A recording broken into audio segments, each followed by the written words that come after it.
But we're going to start off by talking about, can the Gators land 5-star safety Bralan Womack out of Hartfield Academy in Mississippi? Not sure how to pronounce the city's name, but as you can see right here, the 15th ranked player, number 1 safety in the class.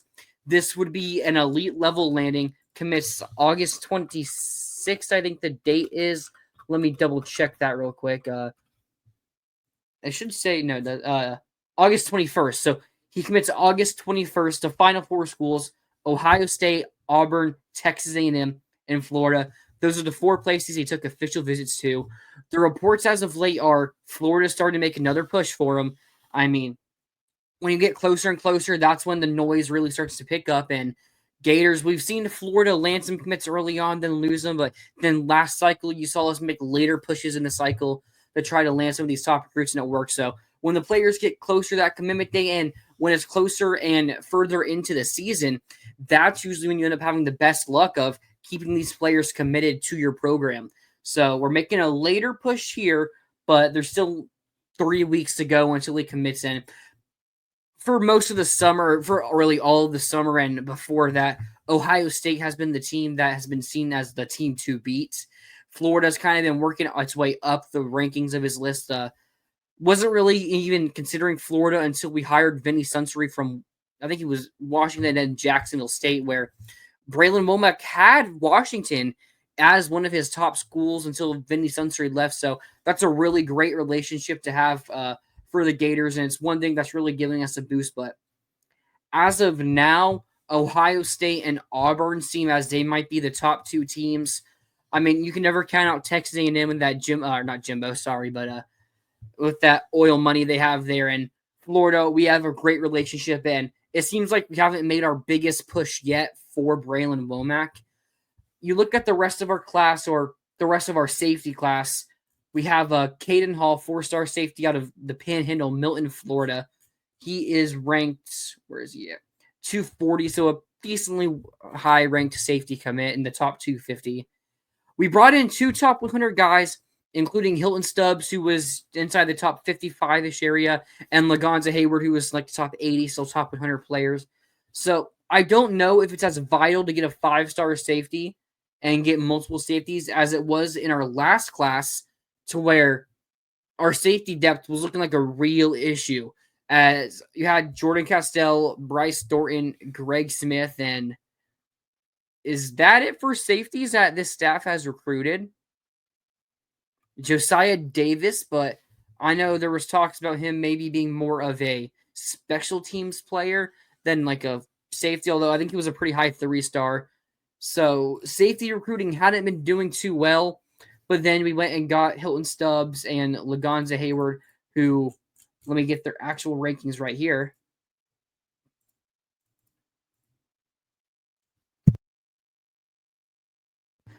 Stubbs was the number 4 safety in the class, and Hayward was the number 8 safety. So, 2 top 10 safeties in the class of 2025, and it's been some real good words about him heading into this year, in their incoming freshman season, including Lagonza Hayward. But the main focus here is Bralan Womack, because if the Gators can't land Bralan Womack, who do they target as that second safety in this class? I mean, I don't really think many of us expected the Gators to go and land Hilton Stubbs nor Lagonza Hayward last year.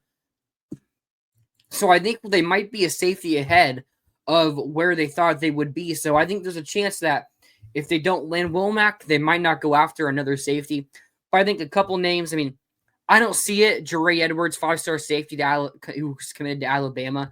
I don't really see that happening for Florida. But he did take a visit. He hasn't taken an official visit to Florida. So if that's something that they maybe worked on during the season, and maybe things are going awry with Alabama and he's questioning his commitment there, we could still get him to come take an official at the Swamp, maybe for one of the games. And that's something that we could keep an eye on. But one more, or the one I'm really keeping my eyes on, Devin Jackson, former Gator commit, is now committed to Oregon. We saw it last cycle with Dallas Wilson. I mean, a lot of players, but specifically Dallas Wilson, who was committed to Oregon, but from Jacksonville going up to Eugene, that's a very far distance. It's tough to leave home and miss your family and everything like that. And if you have Devin Jackson, who is, I believe, he had a recent bump in the rankings, actually. Devin Jackson is ranked 174. I mean, when he first committed to Florida, he was ranked in the 300s, so he's had a bit of movement there, kind of what you would expect from a good player. But from Orlando, Oregon obviously is going to be offering some good money, and they have great coaches. They were just the number one team in the country for most of the 2024 football season, so there's a lot of reasons to commit to Oregon. But again, that trip from Orlando, Florida, all the way up to Oregon, it's something that when we get closer and closer to signing day, it's going to be like, man, maybe do I rekindle that relationship with Florida and just stay home and be closer to family and friends? And he plays in Winter Haven, which is where CJ Bronow, our highest rated commit in this class, is also plays at different high schools, but same area. So they probably have a relationship there. I know they both took when Bronow ended up flipping. He took an unofficial visit to Florida. Devin Jackson was also on campus for that visit. So I think that's something that Devin Jackson's a player they really like. They consider him one of their like that next level behind like the 5 stars. So it's one I wouldn't expect us to ever give up on, and I wouldn't be surprised if we're talking here in 4 months as one of the late Gator flips that really helped define this recruiting class. But going back to the overall question, can Florida land 5-star safety Bralan Womack? If you asked me a month ago, I probably would have been like a pretty heavy no. But as reports come out with the new NIL structures being in place because of the House settlement, I think there was some more wiggle room with Ohio State's offer, maybe not being as much as they would have thought. I do still think Ohio State is the team to beat here, and I think it's one that's going to be tough to beat. But as reports come out that Auburn feels like they have a better chance than many people initially thought, Florida is about to make a push. I don't think this recruitment is as rock steady as I would have figured and many others would have figured. So can Florida land him? Sure, but it's a very slim chance.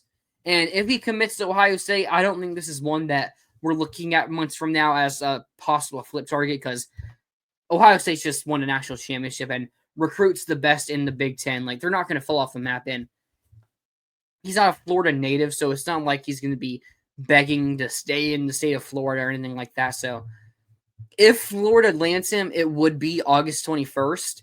But I think the chances that we do land him is pretty slim. And I think we go maybe focus our attention on Devin Jackson and maybe we can get him and have that second safety to make a back-to-back really good safety classes with Stubbs and Howard and Hayward and now Caden Hall and Devin Jackson.